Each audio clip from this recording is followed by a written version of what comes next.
आप देख रहे हैं पब्लिक सब जानती है। मैं हूं सचिन।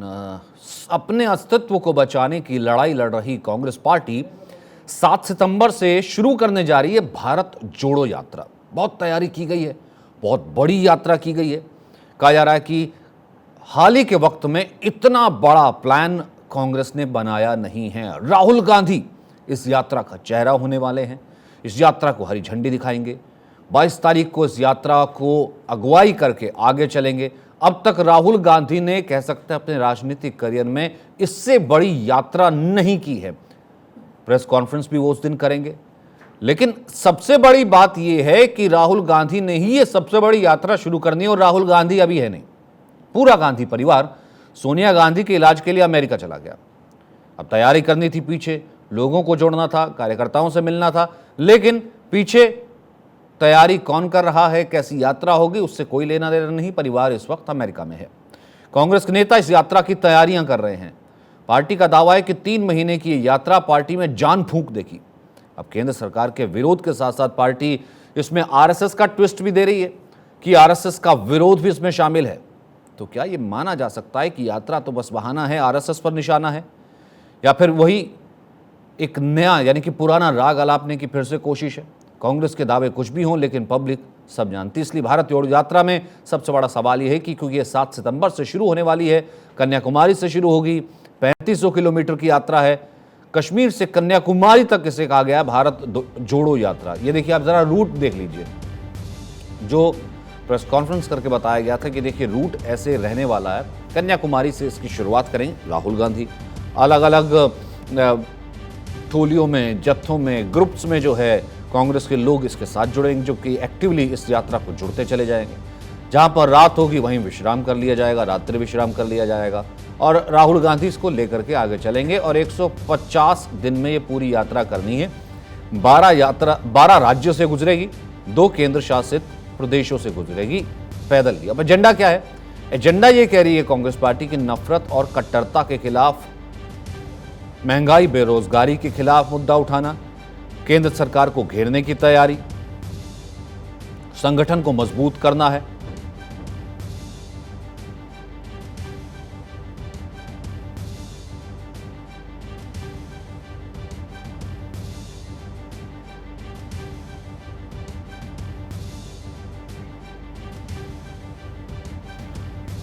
इसी पर हम करेंगे बड़ी चर्चा, क्योंकि इस वक्त हमारे साथ तमाम मेहमान मौजूद हैं, जिनसे सबसे पहले जो मैं हैं आपका तारुफ करवाना चाहता हूं। इस वक्त हमारे साथ भारतीय जनता पार्टी से मनोज यादव मौजूद है। साथ ही साथ हमारे साथ सुरेंद्र सिंह राजपूत हैं कांग्रेस पार्टी से। हमारे साथ रतन शारदा हैं राजनीतिक विशेषज्ञ, और साथ ही साथ मनोज यादव हैं समाजवादी पार्टी से। सबसे पहले सुरेंद्र जी, मैं आपसे शुरू करना चाहता हूं। सर, पूरा प्लान है तैयार, यात्रा की तैयारी चल रही है, लेकिन लोग ये सवाल पूछ रहे हैं, तमाम जगहों पर ये कहा भी जा रहा है जिसने इस यात्रा को लीड करना, अब तक की सबसे बड़ी यात्रा को लेकर के चलना है राहुल गांधी, वो तो अभी विदेश में है। सर,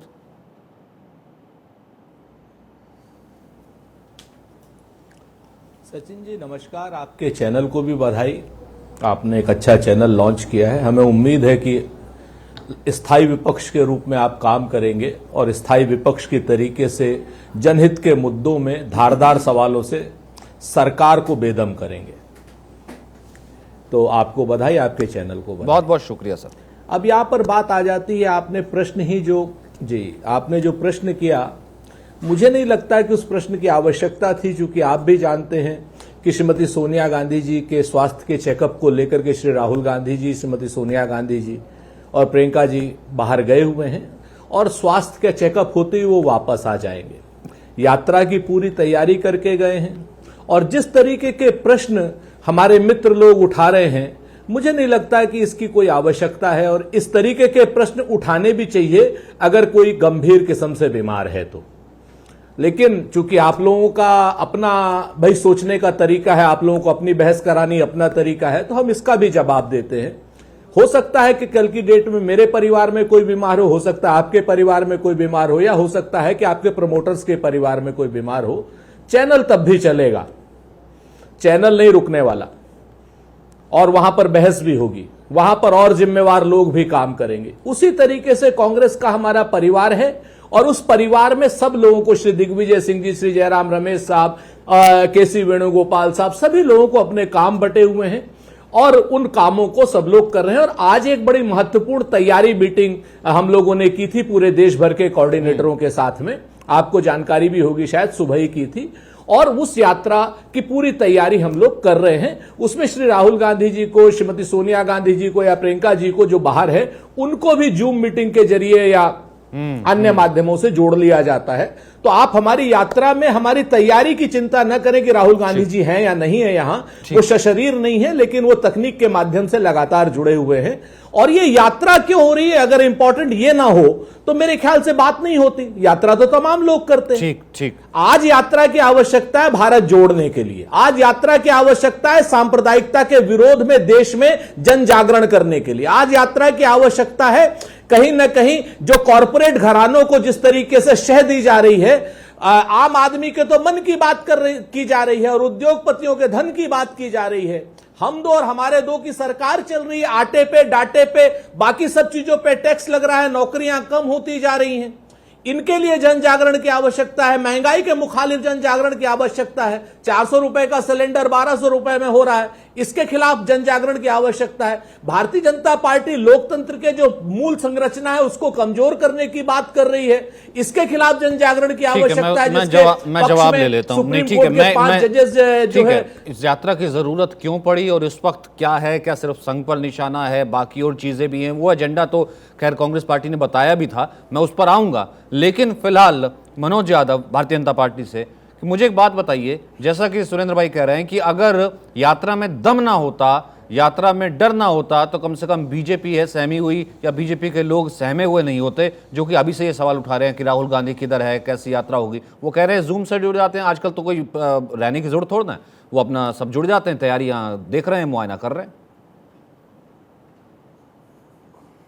जी सचिन जी, आपको और आपके पूरे भारत 24 चैनल को बहुत बहुत शुभकामनाएं। सचिन जी देखिए, जैसा कि सुरेंद्र सिंह राजपूत जी ने जैसा बताया कि वो विदेश में गए हैं, ये पहली बार ऐसा नहीं हुआ है कि विदेश में वो गए हैं। ठीक है, माताजी के इलाज के लिए हो सकता है संभवतः इस बार गए हों, लेकिन अक्सर पिकनिक पे निकल जाना, और इनको कहते हैं पॉलिटिकल जो है ना, पार्ट टाइम पॉलिटिशियन, इनको बार बार इसलिए बोला जाता है। जहां तक भारत जोड़ो यात्रा की बात है, तो ये भारत जोड़ो यात्रा क्यों निकाली जा रही है, दो तीन मायने इसके समझने चाहिए। ये बात कर रहे हैं कि बेरोजगारी की बात कर रहे हैं, तो बेरोजगार अगर कोई हुआ है तो राहुल गांधी जी हुई है, प्रियंका वाड्रा जी हुई है। और ये बात कर रहे हैं भारत जोड़ो की बात कर रहे हैं, अरे आप देश को जोड़ने की तो बात छोड़ दीजिए सुरेंद्र जी, आप अपना कुनबा जोड़ने की बात कर रहे हैं। आप पार्टी को तो जोड़ नहीं पाए, आपकी पार्टी से किस तरह से जो राष्ट्रीय हित के मुद्दों पर चर्चा करने वाले लोग हैं वो लगातार छोड़ करके आपकी पार्टी को जा रहे हैं। चौथा बिंदु यह है कि इन्होंने कहा कि देखिए ये यात्रा है महंगाई को ध्यान में रखते हुए। अरे सब महंगाई का विषय नहीं है सचिन जी, असली मूल मुद्दा क्या है ये देखिएगा क्या मुद्दा है। अक्टूबर में इनके चुनाव होने वाले हैं, तो राहुल गांधी जी को जो डिफ्यूज मिसाइल है उसको रीलॉन्च करने का फिर से प्रयास किया जा रहा है कि जब अक्टूबर में जब चुनाव होंगे तो राहुल गांधी का इतना महिमा मंडन कर दिया जाए कि वो इतने कुशाग्र बुद्धिमान है, बुद्धिमान है, कुशल वो रणनीतिकार है, अच्छे नेतृत्व करता है, और उनके नेतृत्व की तो मिसाल देनी पड़ेगी। 49 चुनाव इनके शासनकाल में इनके नेतृत्व में लड़े गए, 2-3 चुनाव वो जीते हैं, लगभग सभी हारे हैं। इनके नेतृत्व के हमें जो चमत्कृत नेतृत्व है राहुल गांधी का, उसकी प्रशंसा हमें करनी चाहिए। 2014 के अंदर इन्होंने प्रतिपक्ष का और 2019 में प्रतिपक्ष का नेता तक नहीं दे पाए हैं, तो कुशाग्र बुद्धि है, कुशल नेता है, इनके नेतृत्व करता है। ये केवल और केवल परिवार बचाओ की यात्रा है। परिवार को कैसे बचाना है, राहुल गांधी को फिर दोबारा से राष्ट्रीय अध्यक्ष कैसे बनाना है, एक परिवार का कांग्रेस पार्टी के जो संगठन है उस पर कब्जा कैसे स्थापित रहे, यही एक रणनीति है, यही इनकी नीति, और कोई नीति नहीं है। ठीक है सुरेंद्र जी, आप उंगली उठा रहे, जवाब देना चाहते हैं, फिर मैं रतन शारदा और मनोज यादव आप दोनों के पास आता हूं। सुरेंद्र जी संक्षिप्त में आप जवाब दे दीजिए जो मनोज यादव ने कहा, उसके बाद रतन शारदा मैं आपके पास आता हूं। बहुत छोटी। देखिए, मुझे ऐसा लगता था कि मनोज जी महंगाई पर बात करेंगे, बेरोजगारी पर बात करेंगे, लेकिन नहीं कि उन्होंने भारतीय जनता पार्टी से लिखा हुआ एजेंडा आया अपना, इन्होंने बोल दिया। हाँ, एक बात से मैं इनकी सहमत हूं कि निश्चित तौर पर हम आप परिवार राहुल गांधी जी बचाने का के लिखा लिए हुआ यात्रा एजेंडा कर पढ़ रहे रहे हैं हैं। सुरेंद्र जी। देश हमारा परिवार राहुल है। गांधी जी मुझे लग रहा है विदेश देश से आपको में सारा जितने ट्यूशन लोग लिख करके हैं, भेजते हैं, क्या ज्ञान है? भाई आप बीच में हम क्या नहीं, बोलना है ये आपको? सचिन भाई अगली बार क्या मैं भी बीच में बोलने लगूं?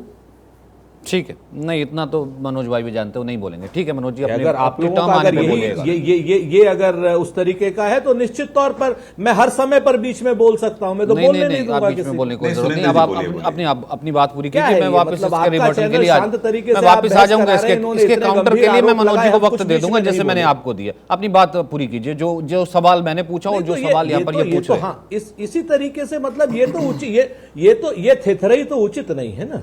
मैं आपसे एक ही चीज आपसे निवेदन कर रहा हूं कि इन्होंने कहा कि परिवार, निश्चित तौर पर हम परिवार बचाने के लिए निकल रहे हैं। 1942 में भी हम परिवार ही बचाने के लिए निकले थे क्योंकि देश हमारा परिवार था।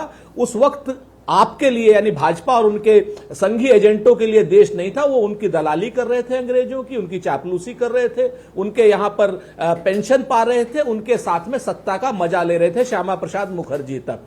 तो हम उस वक्त भी भारत जोड़ रहे थे, अंग्रेजों से कह रहे थे भारत छोड़ो। हम आज भी भारत जोड़ रहे हैं, आज भी अंग्रेजों के उन चाटुकारों से कह रहे हैं कि अब आप लोगों को हम नहीं रहने देंगे। सच बात यह है, ये देश पूरा हमारा परिवार है और भाजपा को परिवार का अर्थ नहीं मालूम है क्योंकि भाजपा वाला नागपुरी नहीं, आपको भी परिवार मालूम है रहता सुरेंद्र जी, वो किस परिवार की बात कर रहे थे, जिस परिवार का जिक्र गुलाम नबी सचिन जी आजाद मुझे ने बोलने किया। का मौका दीजिएगा जी, please। ये उस परिवार की बात कर रहे थे जिस परिवार का जिक्र सचिन गुलाम जी, नबी आजाद ने किया। जी, सीधे तौर पर मैं- रखते हैं ना, ठीक है, मैं- आपका हाँ, आपकी परिभाषा दूसरी हो सकती है। उन्होंने उस परिवार का सचिन जी, जिक्र please। किया कि ये राहुल गांधी को रीलॉन्च करने की तैयारी। मैं आपको सीधे तौर तो पर कहता हूं वो इस तरीके से इसको पोर्ट्रे कर रहे हैं। मैं उस परिवार को भी मैं आपसे कह दूं कि वो शहीदों का परिवार है, उसको बचाना भी हर देशवासी का नैतिक कर्तव्य है। जिस परिवार के दो लोगों ने देश के लिए शहादत दी हो, ये भारतीय जनता पार्टी वाले तो भाग जाते हैं। जब आजादी की लड़ाई आती है तब अंग्रेजों की गुलामी करने लगते हैं, उनके मुख्यमंत्री और उप मुख्यमंत्री बन जाते हैं श्यामा प्रसाद मुखर्जी। और जब बात आती है रणबांकुरों की और क्रांतिकारियों की तब उनके खिलाफ गवाहियां देने लगते हैं। और जब बात आती है सुभाष चंद्र बोस की आईएनए के खिलाफ लड़ने की, तब ये वीर सावरकर जो है वो अंग्रेजों की सेना में भर्ती कराने लगते हैं। तो ये परिवार की बात करेंगे, हमारा परिवार तो है, हमें गर्व है, परिवार है, हमारा गर्व है। इन्होंने भी तो परिवार ही माना होगा ना, जो अपनी सारी उम्र खपा दी, जिनको चापलूस और चपड़ासी और ना जाने क्या क्या कहा गया। एक सेकंड में सुन लेता हूं सर, एक सेकंड सुन लेता हूं। इसलिए लोग कहते हैं कि परिवार की परिभाषा पर सवाल उठते हैं। किस कारण से सुरेंद्र जी? ये सवाल इसलिए पूछा जा रहा है कि जनता कैसे बिलीव करे, क्योंकि इन्होंने भी परिवार माना था। एक बार गुलाम नबी आजाद की बात सुन लेते हैं, फिर उसके बाद रतन शारदा और मनोज यादव। वापस आऊंगा आपके पास मनोज। हाँ बोलिए। घर वालों ने घर छोड़ने पे मजबूर किया और जहां घर वालों को लगे कि ये आदमी नहीं चाहिए और आदमी को भी लगे कि यहाँ हमको पराया समझते हैं, तो अकल आदमी, मंद आदमी का काम है कि वो घर छोड़ के निकल जाए। रतन शारदा, हालांकि शुरुआत में तो ये था कि देखिए जो आज के इश्यूज हैं और आज के मुद्दे उसको उठाया जाएगा, लेकिन अब यहाँ पर बात आरएसएस की विचारधारा, हेटेड पॉलिटिक्स और दिग्विजय सिंह ने क्या आपने देखा कि क्या ट्वीट किया और जिस तरह की बात है उस पर भी आ गई है, उस पर आप अपना बात रखिएगा। पर आपको क्या लगता है, क्या सच में इस यात्रा का इम्पैक्ट इतना होने जा रहा है जिसका जिक्र यहाँ पर सुरेंद्र जी कर रहे हैं, या फिर जिसका जिक्र जो है इस वक्त कम से कम कुछ भी कीजिए हलचल तो हो ही रही है ना? देखिए सचिन जी, मैं ये बहस राहुल पे हो रही है, भारत जोड़ो पे संघ पे नहीं हो रही। मैं उसका पूरा जवाब दे सकता हूँ, मैंने पूरी किताब लिखी है। मैं खाली एक जानकारी देता हूँ कि आरएसएस के 4 लोग में से 3 पुलिस की गोली से मरे 1942 में, एक को फांसी लगी। कांग्रेस का एक नेता बता दें जो इस तरह से गोली या फांसी से मरा 1942 में। इसको यही खत्म करता हूँ। बात आती है भारत जोड़ो यात्रा की। भारत जोड़ो यात्रा ये राहुल गांधी जी की नेतृत्व को चमकाने के लिए उनका हक है। मैं बिल्कुल उसके फेवर में कि उन्होंने यात्रा करनी चाहिए। उनका संगठन अगर मजबूत होता है, अगर राहुल गांधी के नेतृत्व की कुछ चमक आती है तो अच्छी बात है। लेकिन क्या होता है कि प्रोडक्ट जब मार्केट करते हैं तो उसके ब्रांड की क्वालिटी जो आप बताते हैं और उसकी रियल क्वालिटी वो मैच होनी चाहिए। वो होती नहीं तो प्रोडक्ट नहीं बिकता है। आप उदाहरण देखिए, जो लोग कहते हैं कि भारत एक है ही नहीं, यूनियन फेडरेशन है, यूनियन ऑफ स्टेट है, एक देश नहीं, वो भारत को जोड़ेंगे किस बात पे, जरा मुझे बताइए। दूसरी बात, भारत जोड़ो वो कर रहे हैं जिन्होंने भारत तोड़ो जैसे लोगों के साथ जेएनयू के अंदर खड़े होकर भाषण दिया, जिन्होंने कहा था देश के टुकड़े होंगे इंशाल्लाह इंशाल्लाह। सीए के अंदर जो झूठे आरोपों के आधार पर सीए का विरोध किया गया, जहां पर हर तरह के राष्ट्र विरोधी तत्वों को स्टेज पे बुलाया गया, उनको सहयोग किया कांग्रेस ने। तो ये कांग्रेस कैसे जोड़ेगी?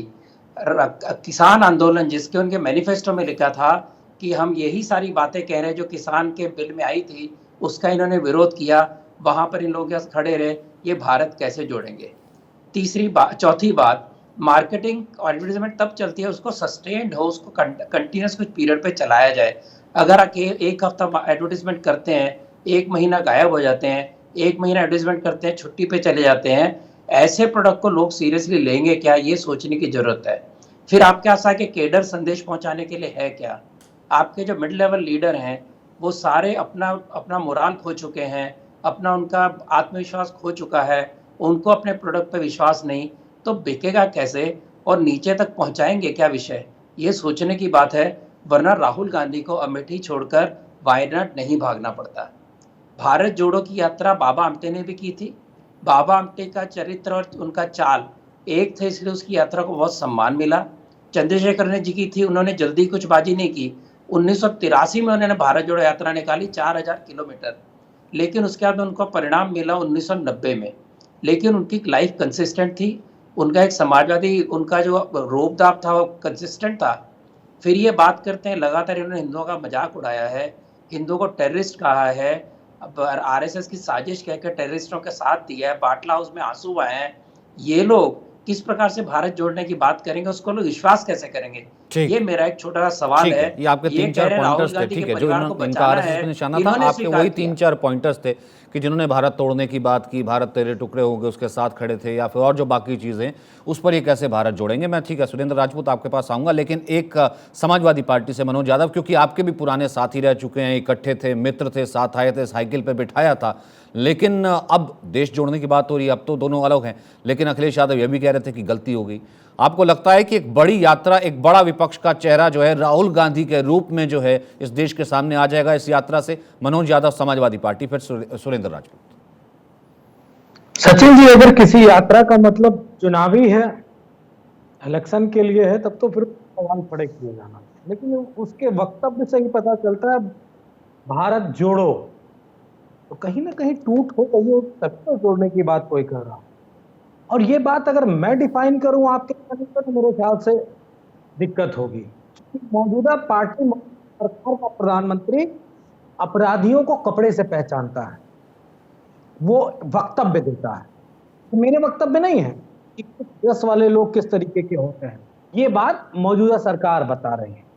इस धर्म विशेष के लोगों को जो भारत की पूरी गंगा जमुना तहजीब की पूरी एक सूत्र में पिरो के एक सामने खड़ा करने का काम जो इस देश का संविधान करता है, वो लोग किस तरीके से बयान देते हैं किसी धर्म को लेके, जोड़ने का काम जो कर रहे हैं, तो जोड़ने का काम कर रहे हैं, जोड़ने वालों पे सवाल उठाने के लिए मैं निश्चित तौर पे ये बात कहूंगा कि दुर्भाग्यपूर्ण है।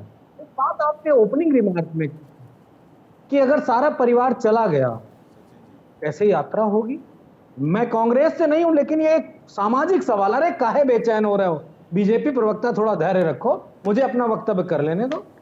मैं कह रहा हूं, अगर किसी की मां बीमार है, और मां अगर राहुल और प्रियंका जी की जो चुनावी मां नहीं है, तो निश्चित तौर पे उनकी बीमारी, उनका इलाज, उनकी जांच पे सवाल नहीं उठाना चाहिए।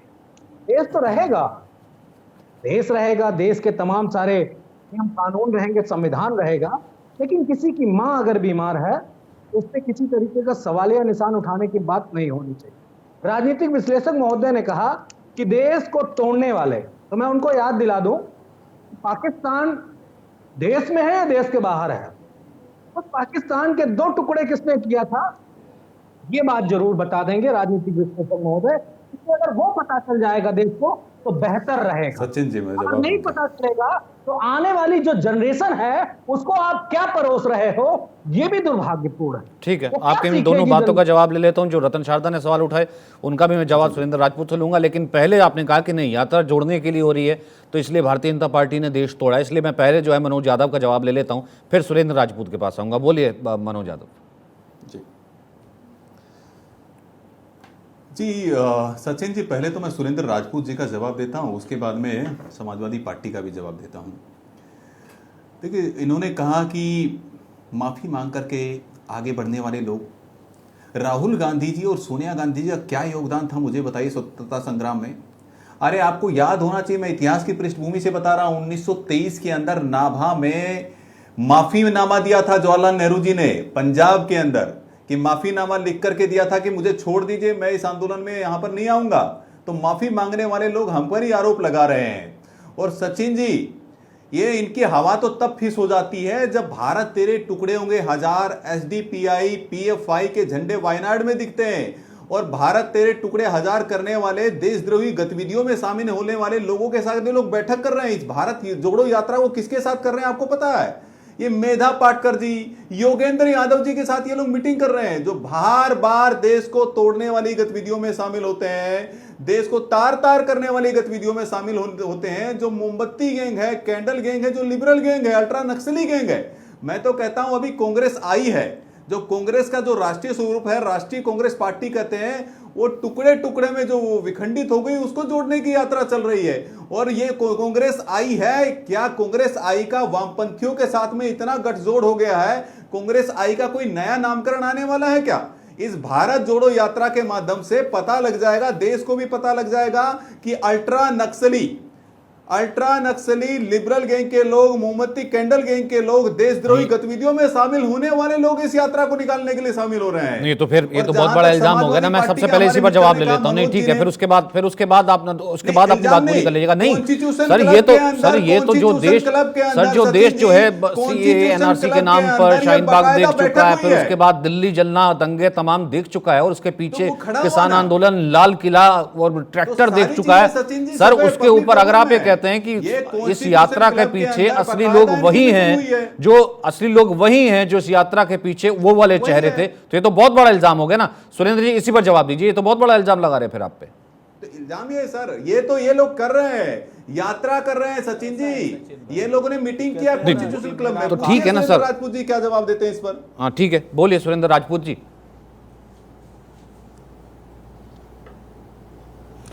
सचिन भाई, एक बड़ा पुराना सा शेर याद आ गया आपकी बात पर। कहते हैं कि लश्कर भी तुम्हारा है, सरदार तुम्हारा है, तुम झूठ को सच लिख दो, अखबार तुम्हारा है। और इस दौर के फरियादी जाएं तो कहां जाएं, सरकार तुम्हारी है, दरबार तुम्हारा है। आज की डेट में भारतीय जनता पार्टी के प्रवक्ता, और वो जो शारदा साहब है, मैं पूरा नाम नहीं जानता और मैं देख नहीं पा रहा हूं चूंकि, तो वो मुझे ऐसा लगता है कि वो संघ के प्रवर्तक हैं। आपने खामखा राजनीतिक विश्लेषक लिख दिया उनको। इन दोनों की भाषा, इन दोनों का वचन, इन दोनों का कर्म एक है।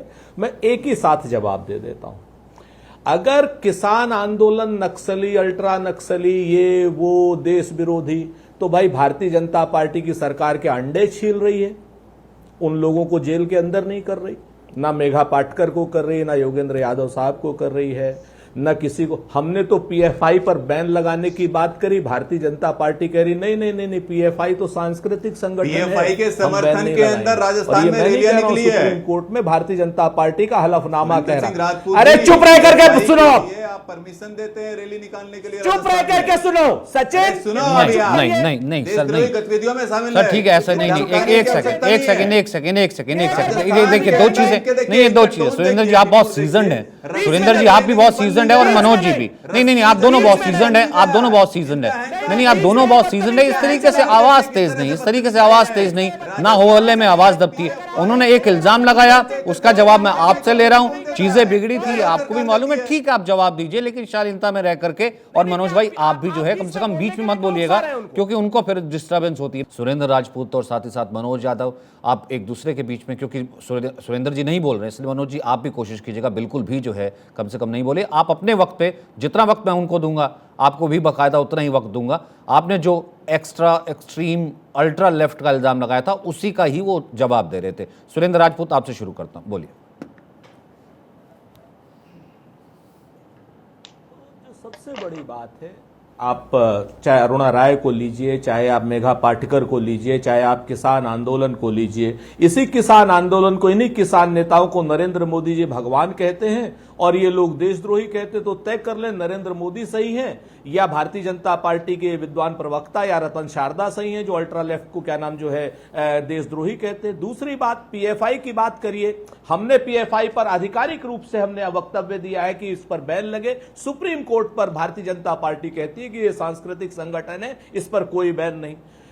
कश्मीर से लेकर कन्याकुमारी तक, अटक से लेकर के कटक तक भारतीय जनता पार्टी में आतंकी पकड़े जा रहे हैं, आतंकवाद के पोषक पकड़े जा रहे हैं। उदयपुर में आतंकी क्या नाम आतंकवादी एक किशन लाल की हत्या करते हैं, पकड़े जाते हैं तो पता चलता है वो भारतीय जनता पार्टी के नेता हैं। उसके बाद कश्मीर में माननीय गृह मंत्री के पीछे एक 2 लाख का आतंकी खड़ा होता है, पता चलता है कि वो कश्मीर के भारतीय जनता पार्टी का सदस्य भी है और कोई जिले की पोस्ट होल्ड करता है। ग्रामीणों ने पकड़ा उसको अमरनाथ के श्रद्धालुओं पर हत्या की क्या नाम वो करते हुए, और 2 लाख रुपए उन ग्रामीणों को मिले।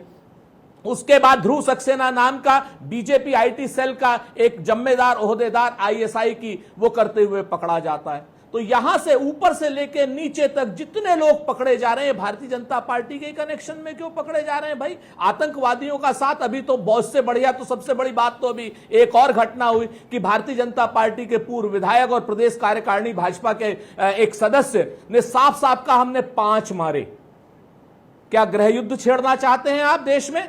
राजस्थान के सरकार को सिर्फ गिराने के लिए या नई सरकार बनाने के लिए? गृह युद्ध जो सशस्त्र विद्रोह की बात करते हैं भारतीय जनता पार्टी के लोग, और उसके बाद जब इनसे पूछिए तो ये कभी मेधा पाटकर का नाम लेंगे, कभी योगेंद्र यादव का नाम लेंगे। जेल में बंद कीजिए ना अगर आपकी हिम्मत, हैसियत और हौसला है। जवाब ले लेता हूं। तीसरी बात अभी शारदा साहब ने कही कि शारदा साहब एक चीज को बैठ करके मनन कीजिए, कभी भारतीय जनता पार्टी और संघ से आगे भी सोचिए। आप लोग जब बात करते हैं चुनाव की और जब बात करते हैं आजादी की, तो आजादी में आप निर्लज्ज रूप से झूठ बोलते हैं। आज तक नहीं आप बता पाए कि सावरकर साहब 60 रुपए की पेंशन क्यों लेते थे।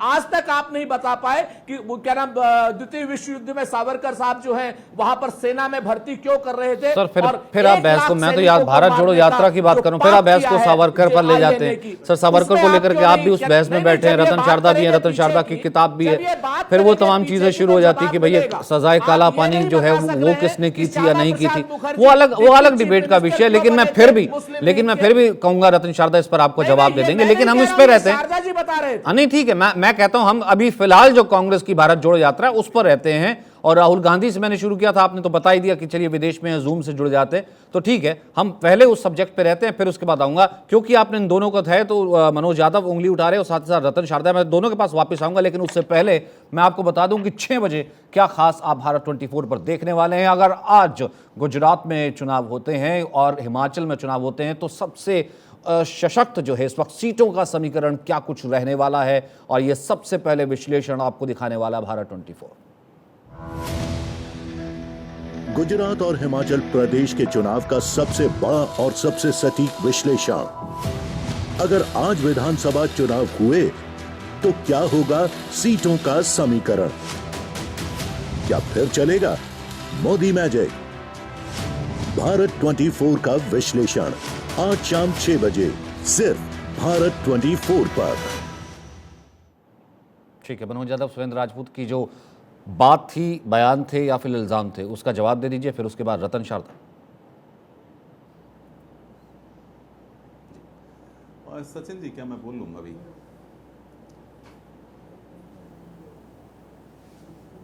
बोलिए मनोज जी। सचिन जी सुन पा रहे हैं क्या? हाँ सुन पा रहा हूँ, बोलिए। देखिए सचिन जी, जिस तरह से सुरेंद्र राजपूत जी जिस तरह की बातें बता रहे हैं, सुरेंद्र राजपूत जी को ध्यान नहीं होगा। सुरेंद्र राजपूत जी अशोक गहलोत जी के शासनकाल के अंदर राजस्थान के अंदर पीएफआई की जब रैली निकाली जाती है तो बाकायदा परमिशन दी जाती है। लेकिन अगर रामनवमी का जुलूस निकाला जाता है, अगर कोई वैसी हिंदू यात्राएं निकाली जाती है तो उन पर लाठियां बरसाई जाती है, उन पर पत्थर फेंके जाते हैं। सुरेंद्र राजपूत जी, ये आप ही के शासनकाल में होता है। आप पीएफआई के महिमा मंडन करना बंद कीजिए। और आतंकवादियों की बात करते हैं, अरे आतंकवादी याकूब मेनन जैसे लोगों को और जो अफजल गुरु उनकी फांसी रुकवाने के लिए आप पहुंच जाते हैं, सुप्रीम कोर्ट पहुंच जाते हैं, रात के अंधेरे में उसको खुलवाते हैं। बाटला इनकाउंटर में आतंकवादियों को मारा जाता है तो गलवाएं भरते हैं उनके, आप लोग आजमगढ़ तक पहुंच जाते हैं। और सोनिया माता जी घड़ियाली आंसू बहाती हैं। आतंकवाद अलगाववादियों के साथ साठगांठ कौन करता है? आपके शासनकाल में आप अपने शासनकाल की बात कर रहे हैं। आतंकवादियों ने आतंक मचा रखा था हिंदुस्तान के अंदर। आज कोई आतंकवादी घटना नहीं होती है, आपको पता है। कहाँ, क्या आपका 30,000 कोट, क्या आपका बनारस, क्या आपका कानपुर, क्या आपका बंबई, कितने सीरियल ब्लास्ट होते, लगातार ब्लास्ट होते थे, आतंकवादी घटनाएं होती थी, आपके शासनकाल में होती थी। नरेंद्र मोदी जी के शासनकाल के अंदर आतंकवाद पर जीरो टॉलरेंस की नीति है। और यहाँ समाजवादी पार्टी के जो नेता बैठे हैं उनको भी मैं बता देता हूं, ये चोर चोर मुसेरे भाई है। ये आतंकवादियों को जिनको फांसी की सजा दी गई थी, हाई कोर्ट ने सजा दी थी, उनके फांसी की सजा समाजवादी पार्टी के नेता अखिलेश यादव जी उनको फांसी की सजा देने के लिए माफ कर रहे थे कि छोड़ दीजिए, बच्चे हैं। और ये जिन्नावादी जो जिन्ना का महिमा मंडन करते हैं और सरदार पटेल को 2 दर्जे का आदमी बताते हैं, जो तुष्टीकरण की राजनीति करते हैं, जिनके लिए जिन्ना चाचा है, चच्चा है, वो क्या उम्मीद करें उन लोगों से कि ये लोग भारत जोड़ने की बात करते हैं? ये हमेशा भारत तोड़ने की बात करते हैं। तो फिर अपने आप एक्सपोज हो जाएंगे ना सर। फिर सर मुझे एक बात बताइए, तो फिर मनोज, ये दोनों चोर चोर मुसेरे भाई है। तो मैं कह रहा हूं, तो फिर जनता अपने आप इनको वर्डिक्ट दे देगी, फिर अपने आप एक्सपोज हो जाएंगे। अगर आपको लग रहा है कि भारत ही तोड़ा है, भारत जोड़ो नहीं तोड़ो यात्रा है, वर्डिक्ट दे रखा है।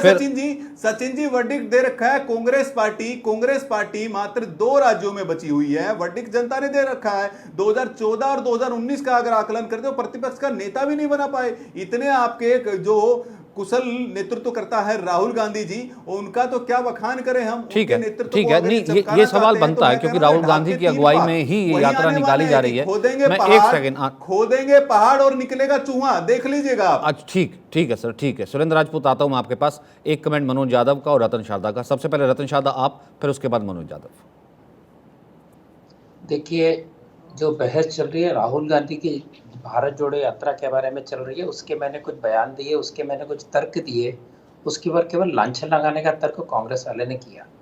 दूसरी बात, अगर मैं आरएसएस की किताबें लिखता हूँ या आरएसएस का हूँ, तो क्या मेरा दिमाग नहीं, मैं राजनीति के विश्लेषण कर पाऊँ? क्या अब राजनीति का छूत था, आप भी चल रही 1948-47 से आपने राजनीतिक अछूत बनाया था संघ को, आज सारा समाज स्वीकार कर रहा है। इंदिरा गांधी ने विरोध सब खत्म कर दिया, राजीव गांधी ने विरोध खत्म कर दिया, सावरकर तक को बहुत बढ़िया पत्र सावरकर में इंदिरा जी ने लिखा। अचानक आपको सावरकर जी बुरे लग रहे हैं। आपको, अगर आपने सावरकर का नाम लिया वर्ल्ड वॉर 2 में, तो मुझे ये बताइए वर्ल्ड वॉर 1 में अंग्रेजों का साथ किसने दिया था? बोर अवार्ड का अवार्ड किसको मिला था? उत्तर पता है, लेकिन क्या होता है कि आप लोग बहस के अंदर एक एक वाक्य बोल के बात को बहकाना चाहते हैं। बात ये नहीं है, बात ये है कि आप परिवार के ऊपर उठ ही नहीं पाते। ये सबसे बड़ा समस्या आपकी। आपने कहा जेएनयू के बारे में, भारत तेरे टुकड़े होंगे इंशाल्लाह, या राहुल गांधी खड़े रहे, उसको अंदर डालिए, उन पे केस चल रहा है और उनके ऊपर ऑलरेडी जेल में भी है। ये आपको पता है। आपको पता है कि सीए के बारे में झूठी बातें आपने फैलाई, जिसके कारण वहां पर शाहीन बाग बना, जिसके कारण दंगे हुए और आपने उनका साथ दिया। मैंने देशद्रोह का वर्ड यूज भी नहीं किया, मैंने ये शब्द उपयोग नहीं किया, लेकिन आपके मन में चोर है इसलिए आपने कहा। जहां तक महंगाई का सवाल है, कि आप जानते नहीं कि यूक्रेन के कारण, कोविड के कारण सारा विश्व रिसेशन के कगार पर है। आपको पता है अमेरिका का क्या हाल है, आपको पता है यूके का क्या हाल है, आपको पता है यूरोप का क्या हाल है। ये जानते हुए आसपास के देशों का हाल देखिए। मात्र भारत इस समय एक अच्छे आर्थिक स्थिति में खड़ा है, लेकिन आप उसको भी दुत्कारते रहेंगे। आपने 2014 के बाद भाजपा की सारी नीतियों को दुत्कारने के अलावा किया क्या है? क्योंकि आप अच्छे और बुरे का फर्क नहीं करते, अच्छी नीति बुरी नीति का फर्क नहीं करते, इसके लिए लोगों का विश्वास आपसे उड़ गया है। जिस दिन आप लांछन वाली राजनीति से ऊपर आएंगे, जो मुझे लगता था कि भारत जोड़ो यात्रा में राहुल गांधी करना चाहते हैं, तब आपको अपने आप उत्तर मिलेगा कि जनता आपको सुन रही है। अगर आप जनता को वही बातें, वही कहानियां सुनाते हैं। आपको पता है 1945 में जब आपने मिनिस्ट्रियों से रिजाइन किया 1937 में, क्यों किया? कि अंग्रेजों ने 1939 में कहा कि भारत वर्ल्ड वॉर 2 खेलेगा, उसके कारण मुस्लिम लीग को नई ताकत दी, जिन्ना को नई ताकत दी। आपने सेंसस बॉयकॉट किया, आपने 1946 में असेंबलियां बॉयकॉट की। ताकत किसकी बनी? जिन्ना की बनी। अगर आपको राजनीति करनी नहीं आती, कम से कम स्वीकार कीजिए। पार्टीशन के बाद में जब लोग भटक के लाखों लोग मारे गए, जब लाखों करोड़ों लोग बेघर बार हो गए, उस समय आप लोगों ने क्या किया? उनके सारी दुनिया जानती है। उनके हाथ खड़ा कौन रहा? संघ। इसलिए संघ को जरा समझिए। ये अंधी जो दुश्मनी खत्म करिए, ना इंदिरा जी ने की थी, ना आप राहुल गांधी नहीं थे, आप जो प्रो मुस्लिम ठीक है, एंटी हिंदू ठीक है। लगातार आप आपने ये कह रहे हैं stand कि लिया है, संघ ये से इंदिरा दुश्मनी जी खत्म नहीं कीजिए करती सर, थी। लेकिन ये जिस तो दिन यात्रा आप ही ये पूरी सीख गए, उस संघ दिन के आपकी खिलाफ है ताकत बढ़ जाएगी। कि संघ का जो हेट एजेंडा है, जो भी सो कॉल्ड राहुल गांधी भी कह रहे थे और बाकी कांग्रेस में कहा कि उससे ही देश को बचाना है। खैर ये तो बहुत ही डिफरेंट और बहुत ही दो अलग विचारधाराएं हो गई ना। एक मनोज यादव, आप अपना कमेंट दे दीजिए, फिर उसके बाद सुरेंद्र राजपूत में वापस आपके पास आता हूं और फिर मनोज यादव का। मनोज यादव, समाजवादी पार्टी। देखिए सचिन जी, मैं बड़ा हतप्रभ रह गया, फिर इस डिबेट में ऐसे पॉइंट्स आ गए। बीजेपी के वक्ता ने बड़ी अच्छी अच्छी बातें कह दी, वामपंथियों पे आरोप लगा दिया, समाजवादियों पे आरोप लगा दिया, कांग्रेसियों पे लगा दिया, अंबेडकरवादी जो भीमा कोरेगांव के दोषी उन पे आरोप लगा दिया, किसान आंदोलन जो कर रहे थे उन पे आरोप लगा दिया, छात्र संगठन अपनी बात कह रहे थे उनको आतंकवादी बता दिया। बचा कौन? RSS, BJP. फिर हम क्या करें? हमारा काम क्या है? हम कहां जाएं? जब बीजेपी की नजर में, जब इस देश का हर वो संगठन, राजनीतिक दल, विचारधारा सब कुछ बेकार है, इसमें बहस किस बात पे कराते हैं? अरे किसी की कोई एक बात खराब हो सकती है, किसी की कोई दो बातें खराब हो सकती हैं, सारे संगठन, सारे राजनीतिक दल। मैं हतप्रभ हूं कि देश की तरफ आप लेके डिबेट इस पे होनी है। अरे आप बताओ ना, समाजवादियों की क्या कमियां हैं? आप तुलनात्मक अध्ययन करना चाहते हैं, राहुल गांधी के अगेंस्ट करना चाहते हैं, अखिलेश यादव के अगेंस्ट करना चाहते हैं, आप निकालिए यात्रा, भारत जोड़ो से बड़ी यात्रा निकालिए, कौन मना कर रहा है? आप तो 24 आवर्स दिन वाले लोग हैं ना, क्योंकि भारतीय जनता की मेहनत की गाड़ी कमाई का पैसे का इस्तेमाल आप राजनीति और चुनाव के लिए करते हैं। आप भी करो, हम तो विपक्ष में है, हम तो सत्ता में बैठे नहीं है, और अगर हम कुछ अच्छा करना चाह रहे हैं तो आप उसमें कमियां निकाल रहे हैं। अरे विपक्ष की आवाज ही दबा देना चाहते हैं। और हमारे ये रतन शरद जी, इन जैसी महान विभूतियों को मैं प्रणाम करना चाहता हूं। कैसे करूं अब ये नहीं समझ में आ रहा है। आज तो मैं जोड़ूंगा नहीं। ये 3-4 लोग जो मरे थे आरएसएस के, उनका नाम, जिला, उनके सर गार्जियन ऐसा है का मनोज नाम, यादव जी, इस देश मनोज यादव जी का भी ऐसा नाम है, बता दिया मनोज जाए। यादव जी ऐसा ना, है ना, कि ना, अगर आप सचिन नहीं जी, ना, जानते ना, हैं कौन है ना, रतन शारदा या उन्होंने क्या किताबें लिखी अरे हैं, तो रतन इसलिए ऐसा कि टाटा नाम इंडिविजुअल जाने बताया की, ना। पर्सनल होने की तो जरूरत है नहीं ना। मैं इस स्पेस से अलाउ करता हूँ। नहीं नहीं, आज पर्सनल होने की जो जरूरत तो है नहीं। आप या तो पढ़ लीजिए, उनकी किताब पढ़ लीजिए या कोई और किताबें पढ़ लीजिए जो उनकी आइडियोलॉजी से नहीं मिलती हैं, और उसके बाद आइडियोलॉजी को आइडियोलॉजी के साथ ही, या फिर तर्क को तर्क के साथ ही रखिए ना। अब पर्सनल होने से थोड़ा ना कोई हो जाता है, एक गेस्ट नहीं पसंद आया तो दूसरे गेस्ट पे पर्सनल हो गए। आप उनकी आइडियोलॉजी को काउंटर करने के लिए अपनी आइडियोलॉजी रखिए। नहीं ठीक है, ये मैं नहीं अलाउ करूंगा। लेकिन सुरेंद्र राजपूत, ठीक है मैं वापस यात्रा पे आता हूँ। सुरेंद्र राजपूत, मेरे दो सवाल है। सुरेंद्र राजपूत, एक सेकंड मनोज जी, वापस आऊंगा। सुरेंद्र राजपूत, मेरे दो सवाल हैं जिसका जिक्र किया, ठीक है। सुरेंद्र राजपूत मेरे दो सवाल हैं, मुझे एक बात बताइए। एक सेकंड मनोज जी, एक सेकंड, वापस आ जाऊंगा मैं आपके पास। सुरेंद्र राजपूत, मेरे दो सवाल हैं। भारत यात्रा निकालनी है, अब तक की सबसे बड़ी यात्रा निकालनी, बहुत अच्छी बात है, सब चीज़ है। सर दो चीज़ अगर पूछ ली, जनता है, इसको जनता की जवाबदेही तो बनती है सर, जनता से मुखातिब होंगे, हर जगह राहुल गांधी जहाँ जहाँ से गुजरेंगे वहाँ तमाम लोगों से मिलना होगा। सर जब बात आएगी ये कि सर कांग्रेस भी तो एक परिवार है, कांग्रेस भी एक जो है इतना बड़ा कुनबा था, वहाँ जब परिवार को जोड़ के जब नहीं रखा जा सका, या परिवार फिर क्यों टूट रहा है, परिवार से लोग क्यों जा रहे हैं, तो फिर देश जोड़ने की बात तो सेकेंडरी हो जाएगी ना। तो जवाब तो देना पड़ेगा लोगों के बीच कि भैया हम परिवार क्यों नहीं जोड़ के रख पा रहे हैं, हम देश जोड़ने की बात तो ज़रूर कर रहे हैं। और दूसरा ये सर, जब आप ये कह रहे हैं कि नहीं आरएसएस, क्योंकि आरएसएस के खिलाफ, आरएसएस की विचारधारा, विशैली विचारधारा जो भी है सर इसी को लेकर के तो पिछला चुनाव, उससे पिछला चुनाव हुआ, अभी 2 राज्यों में ही है। आपको लगता है कि सर उसी चीज को समझा करके वापस जो है 2024 तक चुनाव में उतरा जाएगा और लोग इस चीज को समझेंगे? सुरेंद्र राजपूत। दो चीजें बड़ी साफ हैं। पहली बात तो जो आपने सवाल पूछा, बहुत अच्छा सवाल पूछा कि 2 चुनाव हम हारे हैं, उसी बात पर हारे हैं। ठीक है, अगर सूरज बादलों को ढक लेता है सचिन भाई, तो सूरज का सच नहीं खत्म होता है। बादल नजदीक है हमारे, झूठ नजदीक है हमारे, सच उसके पीछे छुपा हुआ है, कभी तो बादल जाएंगे। जिन बातों को हमने कहा वो अकाट्य सत्य हैं, उसी तरीके से जैसे सूरज पूरब से उगता है और धरती को रोशनी देता है, और वो धरती को रोशनी दोबारा से देगा। भारत जोड़ो यात्रा इसी तरीके से हम लोग कर रहे हैं और इसी विचारधारा पे कर रहे हैं, अपनी विचारधारा पे अडिग हैं हम। जिन्नावादी लोग आज हमको न समझाएं यही रतन शारदा जी और यही मनोज यादव जी जरा एक बार आरएसएस के मुखपत्र को देखें। गुजरात में अभी इन्होंने 42 फ्रीडम फाइटर्स की एक लिस्ट निकाली थी फोटो के साथ, जिनको इन्होंने नमन किया था। उसमें बताएं ये कि मोहम्मद अली जिन्ना की फोटो 7वें या 27वें नंबर पर थी, जरा एक बार चेक कर लें। ये बताएं कि जिन्ना की मजार पर जाकर के कौन सा फातिहा पढ़ रहे थे लाल कृष्ण अडवाणी जी। ये बताएं जसवंत सिंह की किताब में जिन्ना के लिए क्या लिखा हुआ है। ये बताएं कि नरेंद्र मोदी जी बिरयानी खाने बगैर बुलाए उस जगह पे चले क्यों गए जहां हाफिज सईद भी बताते हैं लोग था और तमाम तरीके के और लोग थे, बगैर बुलाए चले गए। ये बताएं हमें कि पुलवामा पे जब अटैक हो रहा था, हमारे लोग शहीद हो रहे थे, तो उस वक्त ये क्या नाम हाथी के मल को से कैसे पानी निकाला जाए। नरेंद्र मोदी जी जिम कॉर्बेट में वो जो डिस्कवरी वाला बेयर सुरेंद्र भाई, फिर ये तो फिर ये सवाल उस वक्त उठाए थे ना, भारत जोड़ो यात्रा सवाल उस वक्त उठाए थे ना आपने सबूत भी मांगे थे, जनता से झूठ बोल रहे हैं, सर्जिकल स्ट्राइक। नहीं अरे मेरे को बात बताइए ये सर, जनता ने जवाब दिया ना सर। मेरा सवाल दूसरा था सर, सवाल उस वक्त सर क्यों नहीं थे? नहीं, ये सचिन आप ये तय नहीं करेंगे कि मैं क्या बोलूंगा। नहीं, आप बिल्कुल बोलिए सर, मैं कह रहा हूं उस वक्त भी बोले थे आप ये। नहीं, मैं ये कह रहा हूं उस वक्त भी बोले थे आप ये, मैं ये नहीं कह रहा, ये आपका है सर, ये आपका प्रोवोकेटिव, आप जो मर्जी बोलिए। मैं ये कह रहा हूं कि क्या लोगों ने उस पर यकीन किया, मेरा सवाल ये था। इसको मैं बखूबी समझता हूं, मैं बिल्कुल नहीं सुनूंगा आपकी बात जब तक मैं अपनी पूरी बात नहीं कर लूंगा। सर आप कीजिए पूरी बात, मेरा सवाल भी तो ये उचित नहीं है सर। गुलाम नबी आजाद परिवार थे कि नहीं थे? और दूसरा ये कि मैंने कहा मनोज यादव जी से, रतन शारदा जी से राम की स्पेलिंग पूछते हैं और सुरेंद्र राजपूत से चेकोस्लोवाकिया की पूछते हैं। अरे सर, तो मतलब गुलाम नबी आजाद चेकोस्लोवाकिया हो गए? सचिन जी प्लीज, मैं बताता हूं, गुलाम नबी आजाद पर भी आ रहा हूं, मैं कहां मना कर रहा हूं। सचिन जी क्यों नहीं? क्यों आप चाहते नहीं है कि भारतीय जनता पार्टी के कुकृत्य आपके टीवी चैनल पर खोले जाए?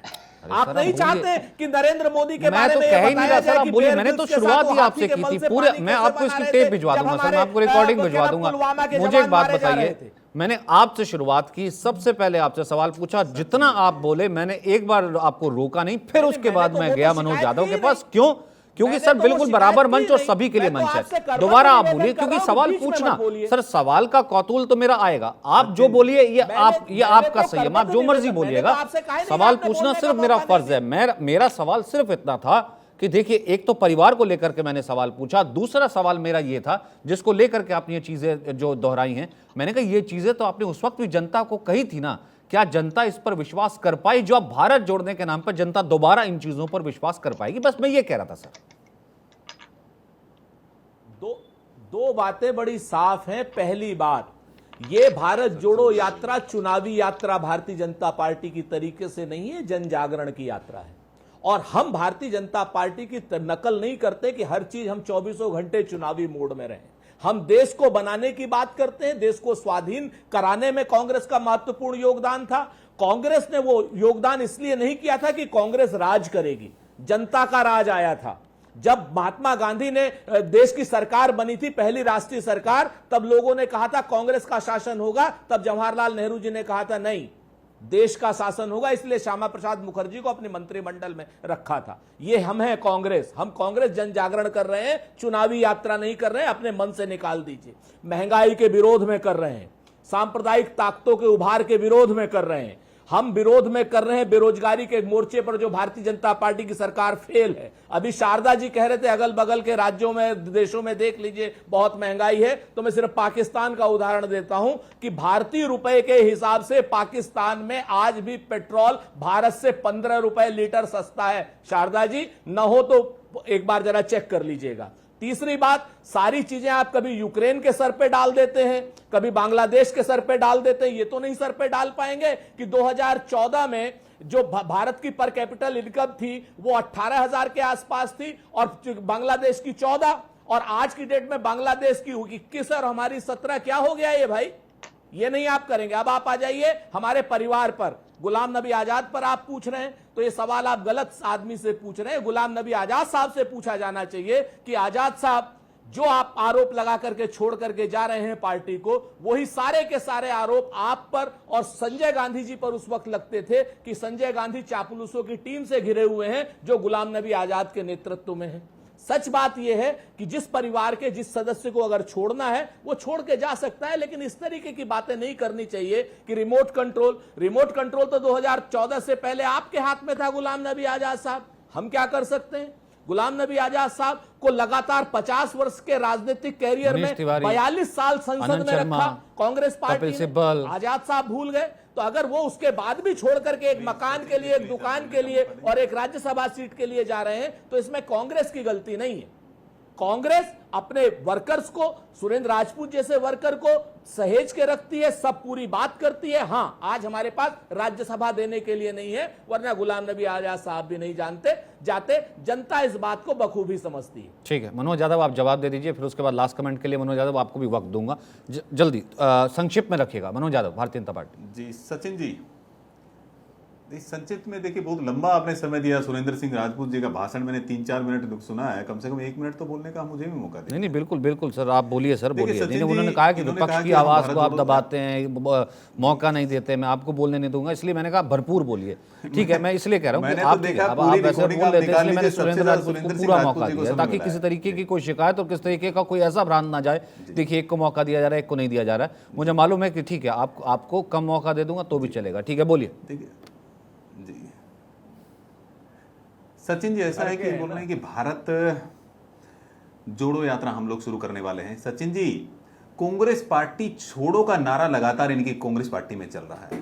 लगातार G23 के बड़े बड़े नेता इनको छोड़ करके जा रहे हैं, कह रहे हैं कि यहाँ चमचों की फौज खड़ी हो गई है, सुरक्षाकर्मी और पीए इस पार्टी को चला रहे हैं। ये मेरा आरोप नहीं है, ये क्या गुलाम नबी आजाद जी, क्या जतिन प्रसाद, क्या सिंधिया जी, बड़े बड़े लोग यहां से निकल रहे हैं, लगातार इस पार्टी को छोड़ करके जा रहे हैं, हल्ला बोल करके छोड़ के जा रहे हैं। ये बोल रहे हैं हम महंगाई के खिलाफ हल्ला बोल रहे हैं। नहीं कि पार्टी के बड़े बड़े लीडर्स जो लगातार समर्पित रहे हैं वो हल्ला बोल करके छोड़ के जा रहे हैं। ये कांग्रेस पार्टी को मंथन और चिंतन करने की आवश्यकता है, लेकिन ये मंथन और चिंतन नहीं कर रहे हैं, क्योंकि धृतराष्ट्र और जिस तरह से गांधारी ने अपनी आंखों पर पट्टी बांध ली थी दुर्योधन के लिए, उसी तरह से माताश्री ने और कांग्रेस से कुछ ऐसे लोग हैं। जनता को जवाब देना है, क्योंकि अब ऐसा है कि जनता को जवाब देना है। मेरे पास आज के लिए वक्त इतना ही है।